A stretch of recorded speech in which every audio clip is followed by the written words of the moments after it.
Court of Appeal rules that Geeta Kumar Singha is ineligible to hold a seat in Parliament. Supreme Court informs Parliament that several sections of the Foreign Exchange Bill must be amended. High Court issues notices on MP Namal Rajapaksa and 5 others to appear before court on the 6th of May. MOU signed during Prime Minister's visit to India tabled in Parliament. Tilina Bandara sworn as a Central Provincial Minister. The position left vacant by Pramita Bandara Tendakon. Investigations commence against a company linked to the Chief Minister of the Eastern Province for forcibly obtaining a plot of land belonging to the Sri Lanka Muslim Congress. If you want to know what's been happening here at home and across the world, well, you're watching the correct channel. A very good evening and welcome to Primetime News live on Newsfirst. I'm Mahina Bongzo. Good evening, I'm Shah Rampati. Let's take a look at those stories in detail. An 837 million rupee contract awarded under suspicious circumstances. We begin tonight's bulletin with an Action TV expose.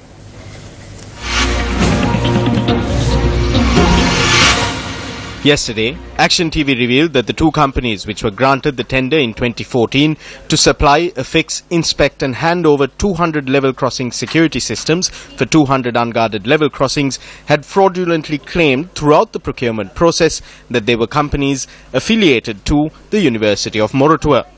Action TV highlighted the fact that it is the responsibility of the administration of the University of Moratuwa to initiate legal action, seeking an investigation into the misuse of its name. If the university administration fails to take such action, reasonable suspicion may arise that the administration either wittingly or unwittingly aided 2 companies to fraudulently claim affiliation to the university in order to secure contracts from the Department of Railways. Both companies which have submitted a tender as a partnership are named Enable Private Limited of the University of Moratuwa and Uni Consultancy Services, University of Moratuwa. Meanwhile, a Spanish company, which was the second lowest bidder fulfilling all parameters, opposed the awarding of the contract worth more than 837 million rupees to these 2 companies and addressed a letter to the chairman of the Procurement Appeals Board operating out of the Presidential Secretariat. The letter points out that a senior member of the business partnership between the 2 companies which won the contract and the chairman of the Technical Evaluation Committee are siblings. Tomorrow on Action TV, the observations of the Auditor General on this fraternal contract.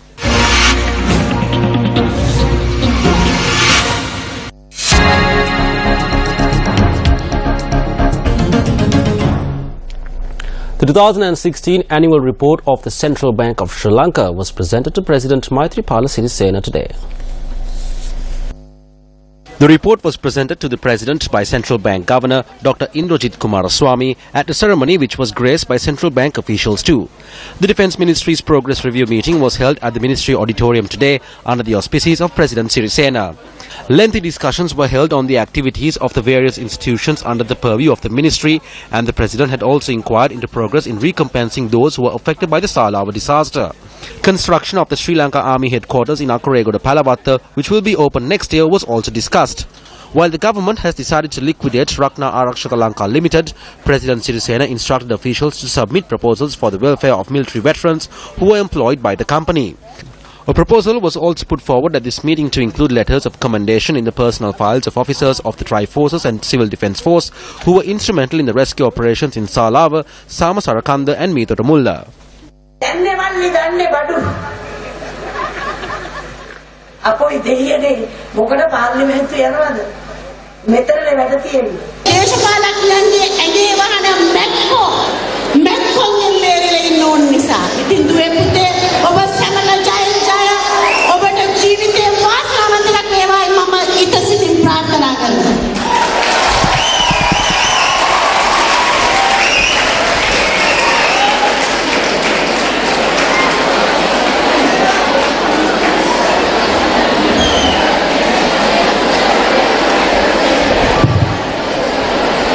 නෑ අනේ කිසිම තරහක් නෙවෙයි. හරිම සන්තෝෂෙන් කතා කරා. වට ඒ වගේ පෙවුනද මල්ලි? මේ මල්ලි සෝරි මල්ලි. දැන් කට්ටිය විහිළුවට කියන්නේ ගීත එනවා කියලා. එතකොට වටපිට බලන්න. මේ පාට ඔක්කොම නතර කරනවා අපි. මේ දෙගොල්ලෝ මේකට එකතු වෙලා කරන ආණ්ඩුව මට නම් ඒක පේන්න බෑ. ඇත්තම කියන්න ඕන. හොඳයි. මට නම් අල්ලන්නම නැති දේ තමයි ඒක. ඒක නිකන් මහා නිකන් අයියෝ මන් දන්නේ නැහැ. මහා අමුතුම කාරණයක්. බෙරළ යනකොට ගොළු බෙරළේ අයියෙන් දුවනවා. මම බැලුවා මෙයා අමුතු ගොළු බෙරළේ කුස්සල බලනකොට ඇතුලේ ඉන්න කූඩිස්සේ. Those were just a few instances where Geeta Kumarasinghe captured the spotlight. Today, the Court of Appeal determined that Geeta Kumarasinghe, who was elected at the concluded general election, is ineligible to hold a seat in Parliament due to her dual citizenship of Sri Lanka and Switzerland. The determination was issued when the court considered a petition filed by 4 residents of Galle.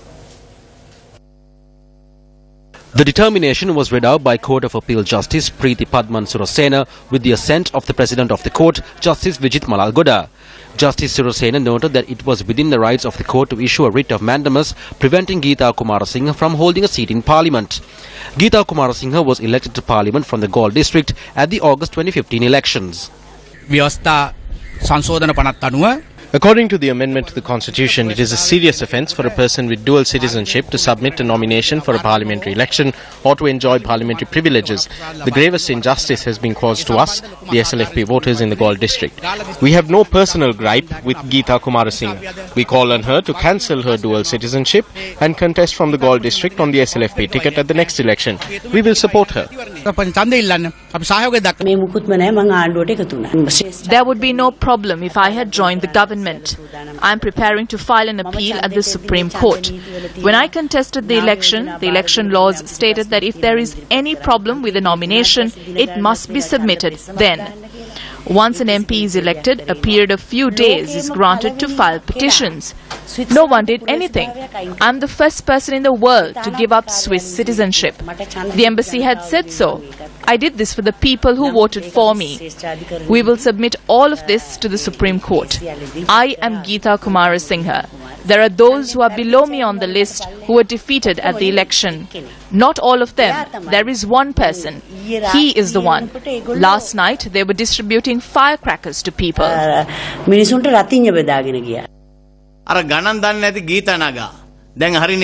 Sister Geeta, who cannot do math, has to go home now. There are several more such actions to be taken. When it is done, there will be no problems in the country. A court determination has been issued and MP Geeta Kumarasinghe is hoping for justice from the higher court. We can see the cancellations of those who were on stage following the May Day rally. This was decided by the court. We are not the ones who fill in the forms. The election commissioner will decide. The next person on the list is Piyasena Gamage. He will represent Parliament. The court has acted independently.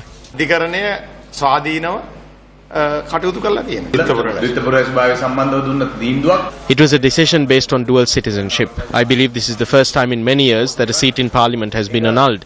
She can submit an appeal to the Supreme Court. If the Supreme Court returns the same decision, then I believe there are several others in Parliament who will face the same problem. This has happened because we all felt that only citizens of this country can seek election.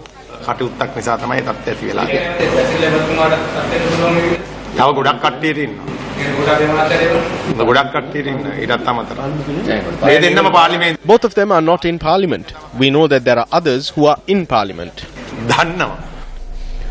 Also making headlines this evening, Tilina Bandara Tennakon took oaths as the new Central Province Minister for Sports, Youth Affairs and Women's Affairs after his cousin Pramita Bandara Tennakon stepped down from the post recently. Tilina Bandara Tennakon obtained his letter of appointment from President Maithripala Sirisena yesterday. He took oaths before the Governor of the Central Province, Niluka Ekanayaka, today. It is after many years that I have received a ministerial position.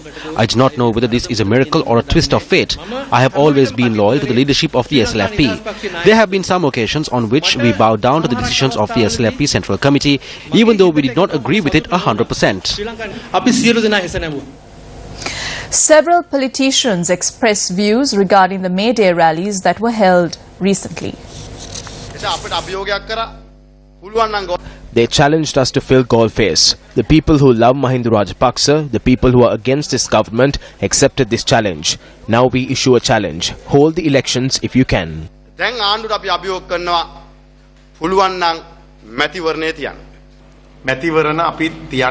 We have no problems with holding elections. We also want to hold the elections soon. This was discussed in the cabinet meeting as well, and we hope to reach a decision by the next week. There is a delay by some small parties to delay the vote, but as soon as we reach a decision in cabinet, we will be able to hold the election.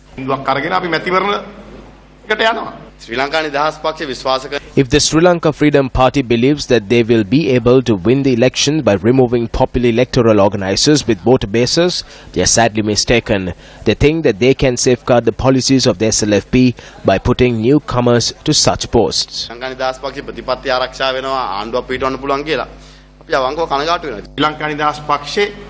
We have not removed any electoral organisers who worked for the party. We have changed some persons who were weak, and our new appointees were able to bring in large crowds as well. We do not take joy in chasing people away. Individuals shine because of the SLFP. If they see the error in their ways and make their way back to the party, we have no need to chase them away.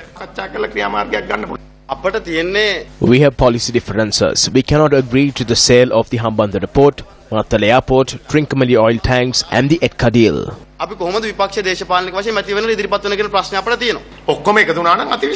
It would be great if everyone comes together. The majority wants to come together, but there are few who want to remain apart. The Colombo High Court issued notice on MP Namal Rajapaksa today in a case on unjust enrichment to the tune of 30 million rupees. High Court Judge Piyasena Gamage issued the order today when a case filed by the Attorney General on charges under the Money Laundering Act was taken up. The defendants have been charged with unjust enrichment to the tune of 30 million rupees from a transaction between Gower's Corporate Services owned by Namal Rajapaksa and another company. The judge issued notices on Namal Rajapaksa and 5 others to appear in court on the 6th of this month. Meanwhile, the indictments filed by the Attorney General against former Minister Basil Rajapaksa and Thirukumar Nadesan were submitted at the Gampaha High Court today. The defendants are facing several charges, including laundering state funds by purchasing a 16-acre plot of land in Mapitigama, Malwana for 250 million rupees and building a large mansion, swimming pool and farm on the premises. High Court Judge Priyantha Fernando ordered that the defendants be granted bail on the same conditions previously set by the Pugoda Magistrates Court. Judge Fernando ordered that the case would be taken up again on the 27th of June and that the trial would commence on the 8th of December.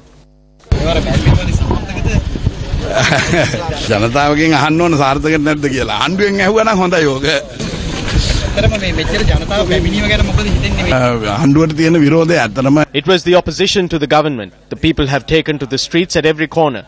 They have a democratic right to express their will at an election. It has been postponed for several years now, so they are expressing their opposition. It would be good if they hold the election at the very least.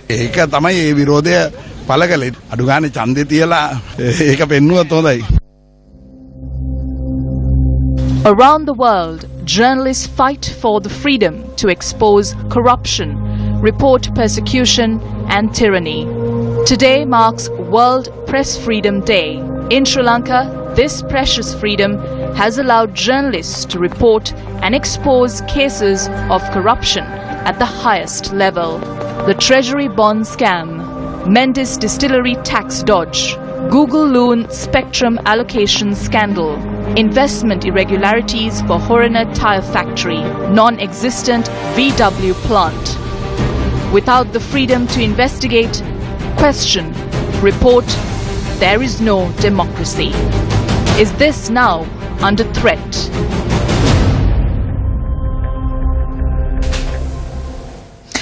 Today, Transparency International Sri Lanka issued a stark warning. Processes have been initiated to adopt 2 pieces of legislation, the Counter-Terrorism and Media Council bills. If enacted without proper consultation with the media, these acts could be seen as restrictive legislation intended to obstruct the freedom of the press. This would not improve Sri Lanka's world ranking in the World Press Freedom Index compiled by Reporters Without Borders.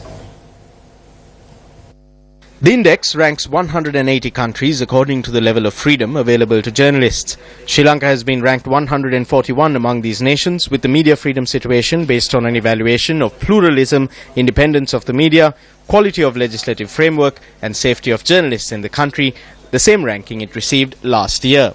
All South Asian countries except Bangladesh have surpassed Sri Lanka, with Bhutan leading the list, being ranked at 84. India is 136, while Pakistan is ranked 139th, 8 ranks higher than they were last year. The Maldives is ranked at 117th, even against a backdrop where prominent blogger Yamin Rashid was found dead at his Malay apartment with multiple stab wounds last week. Norway is recognized as the country with the most media freedom, while North Korea is ranked last on the list. Addressing the World Press Freedom Day conference in Jakarta today, Deputy Minister of Parliamentary Reforms and Mass Media, Karunaratne Paranavithana, said the government will seek high standards in media in Sri Lanka through the establishment of an independent media commission. He added that the government is also committed to the cause of journalists' safety and all efforts will be taken to end impunity. Welcome back to the news. In more local news, Ceylon Chamber of Commerce issuing a release says that it welcomes GSP Plus prospects as a boost for exports. The Chamber says the government must use the period in which the GSP Plus is available to Sri Lanka as a breathing space rather than comfort zone. The Ceylon Chamber of Commerce calls on the government to launch a targeted and accelerated program to support sectors capable of expanding their exports to the EU. The Chamber highlights that since the country approaches the upper middle income status and will thereafter not be eligible for GSP Plus, building export competitiveness beyond the GSP Plus concession is crucial. The leader of the National Unity Alliance, Azad Saleh, expressed the following views today. Ranil Wickremesinghe gave the golf face green to Mahinda Rajapaksa, asking him to fill it if he can. I do not know who provides advice to Ranil Wickremesinghe in these matters. The government could have held one rally instead of having it at two separate small grounds. The people who went for those came in through one gate and went out from the other because there was no space. The golf face has a strong breeze. The people who came there did not leave. Mahinda Rajapaksa held the rally thanks to Ranil Wickremesinghe. Mahinda Rajapaksa rally Preparations are in full swing for the Sirasa John Keel's Vesak zone at the environs of the MTV MBC head office in Colombo too. The Vesak zone will be declared open on the 10th of May, the Vesak full moon Poe day, and will remain open for 3 days. The Vesak zone will be located at the environs of the head office of the Capital Maharaja Organisation Limited on Dawson Street in Colombo too. Devotees will be given an opportunity this year too to worship the sacred relics of Sariputta and Moggallana and the relics of the Arahats. A Dansala has also been organized to provide refreshment for the people visiting the Vesak zone. Sacred relics will travel to the Sirasa Vesak zone from the Tissa Maharama Rajma Vihare this year. A case filed in court stating that lands belonging to the Sri Lanka Muslim Congress had been forcibly taken over by a company linked to the Chief Minister of the Eastern Province was taken up before Fort Magistrate Lanka Jayaratne today. The case filed by SLMC activist Tuan Nazir states that the lands had been taken over with the use of fraudulent documents, adding that the state had not even paid the stamp duty due for the transaction. The Colombo Crimes Investigation Division informed court today that they have begun investigations after receiving a complaint that the land, which is over 11 million rupees, was fraudulently obtained by a company linked to the Eastern Province Chief Minister. The Colombo Crimes Division notes that they are in the process of obtaining the documentation and the bank records for the transactions. Court ordered the police to conduct investigations and present their findings before court. The case has been set aside for further submissions to be made. The court has informed the police to make submissions after obtaining information from the bank and information regarding the seller. The Supreme Court's determination with regard to the Foreign Exchange Bill was presented to the Parliament today. I would like to present to the House the determination of the Supreme Court with regard to the Foreign Exchange Draft Bill that was challenged in the Supreme Court according to 121/1 of the Constitution. Subject to the amendments stipulated in the Supreme Court's declaration, the Foreign Exchange Draft Bill is not inconsistent with the Constitution. I suggest that the Supreme Court order be printed in the official document that contains the agenda of the day. Prime Minister Ranil Wickremesinghe submitted the MOU signed during his recent visit to India to Parliament today. During question time, the Prime Minister elaborated further. During my recent visit to India, an MOU was signed on several economic development cooperation projects. It is a political statement. Separate legal agreements will have to be entered into for this. Sri Lanka, India and the private sector will discuss and enter into agreements. I tabled this MOU in Parliament. The Cabinet paper I submitted on this matter on the 3rd of April was approved by Cabinet. Plans are being drafted to develop the Trincomalee Harbour by the Megapolis Ministry and the Singaporean company Surbana Jurong. We have informed other countries and other companies to invest in the various projects. Since 2003, we accepted a lease payment of $100,000 each year. After looking at this problem, we decided that it would be better to initiate a joint venture between CPETCO and Lanka IOC, of which we also own shares. We are hoping to bring in not only Indian and Chinese companies, but Japanese companies too, even Korean companies. We are hoping to bring in companies from other countries, increase incomes and generate jobs. Minister Gadkari has said that in the long term, it is good if there is a bridge connecting India and Sri Lanka. That is in the long term. We wanted to build roads in Jaffna, Mannar, Vaunia and Trincomalee. We wanted to build roads from there to Dambulla. That is all that has been agreed to. We looked at how we can connect this network to Dambulla or the Kurunagala Expressway. I said we shall look into that later too. Then we can travel on an expressway all the way to Jaffna. He has his hopes and you have your hopes. Others have their own hopes. What we have to do is build the road and do our work.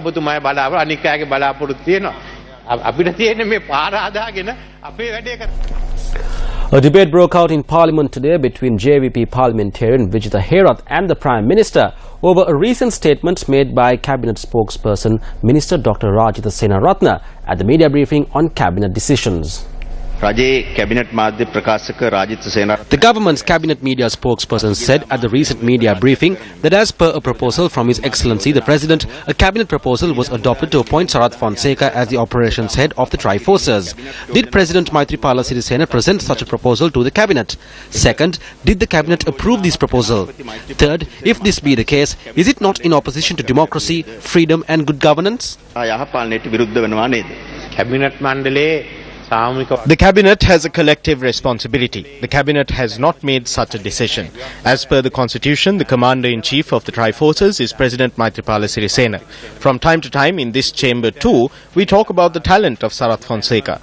We will act as per the prevailing law and we have not made any decision to change it. We only spoke about implementing essential services. You did not answer the first question I asked. Did President Maithripala Sirisena submit such a proposal to the cabinet? I will not make statements here on what is discussed within cabinet. Rajitha Senaratne is the cabinet spokesperson. The people of this country accept what he says as decisions made by cabinet. He clearly said that the president made such a proposal to cabinet. The cabinet has not made such a decision. I cannot say who said what. I will not say it. Ministers John Senivaratna and S.B. Dissanayake said on separate occasions that there was no such proposal. They said it was a joke. So are the people of this country to accept the statement made by the cabinet spokesperson? I am not going to say what was proposed, what was said and what the president said. But the cabinet's attention was brought to the matter of how we can implement essential services. It was said that cabinet made such a decision. Are you saying that we must not accept what the cabinet spokesperson says about the goings on in cabinet?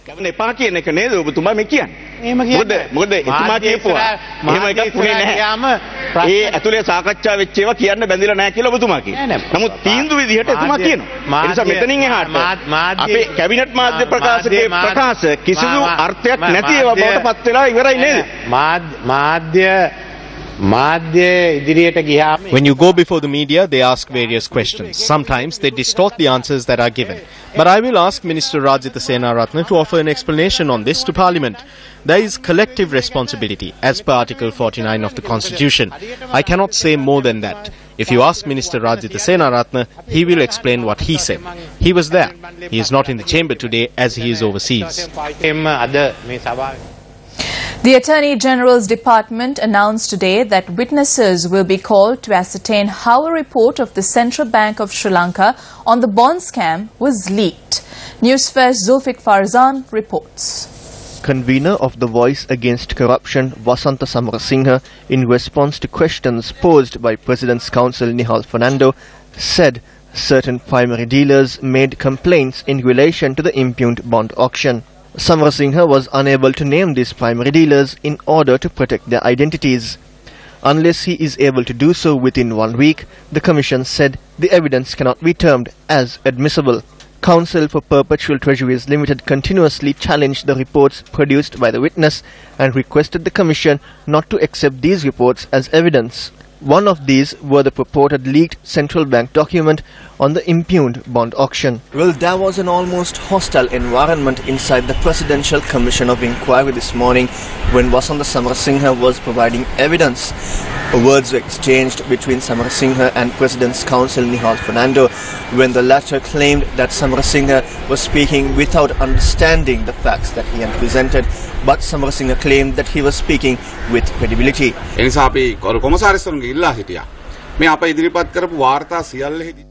I informed the Commission that the documents that I produced were based on the reports that were compiled and presented by the Central Bank and the Auditor General. If there are unclear areas, data can be obtained from the Central Bank and all doubts can be cleared. We are 99% certain that the calculations that we made on the losses are accurate. We believe the Commission will consider these presentations. The Central Bank bond scam is the largest theft to have occurred in the country. We believe that justice will be served. Our efforts will also bear fruit. After the Commission submits its report, we believe that the thieves will be sent to the prison and the loot will be returned to the people.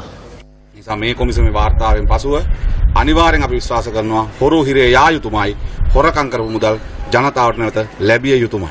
At the request submitted by MP Bandula Gunawardena, UPFA Member of Parliament and Member of COPE, Virakumar Disanayaka appeared before the Commission today. He testified on oath that statements made by the witnesses before the first COPE were in contradiction to the statements made before the second COPE. During his testimony, objections were raised by counsels representing interested parties, citing that the process followed to bring members of COPE to question what is mentioned in the COPE report is wrong. The Commission today informed that the parliamentarian had not understood the mandate of the Commission and the period under investigation and instructed the Attorney General's Department to educate the MP on the mandate and the requirement of the Presidential Commission. From the Presidential Commission of Inquiry, I'm Farzan for News First. Well, with that, we wrap up Primetime News tonight. Thank you very much for watching. For the News First team, I am Shaheen Durangpati. And I'm Mahina Bongso. It was nice to have you with us here tonight. Good night.